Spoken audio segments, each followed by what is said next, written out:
Dostlar, hər vaxtınız xeyir olsun. Əgər siz də toyuqca və yaxud da başqa heyvan növləri saxlayırsınızsa, ən əsas da quşları nəzərdə tuturam. Onlara kələm verməkdə fayda var. İndi mən bu kələmi bu balacalara asacağam yuxarıdan. Xüsusilə də ən çox sevdikləri tərvəzlərdən biri də kələmdir və yaxud da başqa meyvə tərvəzləri. Əgər yaşadığınız yerdə yaxınlıqda yarmarka, bazar, nə bilim belə bir satış mərkəzləri varsa, səhər tezdən və yaxud da axşam satılmayan, xarab olan meyvə tərəvəz və ən əsas da kələm verə bilərsiniz. İndi mən sizə bunları doğramışam, toyuqlara verəcəm. Bunları da indi mən sizə göstərəcəm necə asmaq lazımdır.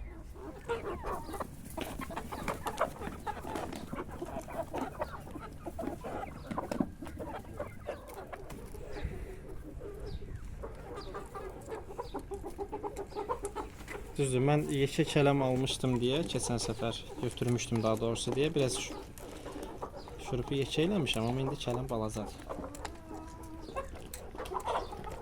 İndi yerə kələm tökmüşəm deyə, onlar hələ ki mən tərəfə gəlmirlər, amma o qutarandan sonra bunu da bir 20 dəqiqə, 15 dəqiqə içində yox eləyəcəklər.